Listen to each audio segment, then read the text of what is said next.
Я делал очень просто. Я брал вот этот вот сырок, знаешь, просто агроэкспорт, такой плавленый сырок, с луком, что ли, или что-то там еще с чем-то, я уже не помню, какой там есть такой сырок. Значит, берешь кастрюльку воды, литр буквально, туда прям плюх этот сырок. Ну, как плюх, сначала там, конечно, картошечки немножко постругать, морковочки, все это туда плюх вместе с сырком. Посолить на вкус, поперчить на вкус. И для любителей эстетики можно там, например, пельмешек кинуть, сварить в этом же супчике. Оскар подержал на 404 такая, рубля такое со словами: хрючево. надо бы посмотреть Нажористая.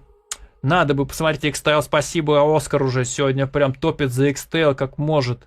Xtale тем временем на 5-е место выходит. Да. Вот такой супчик я делал в своей жизни. Это было это было пару-тройку раз.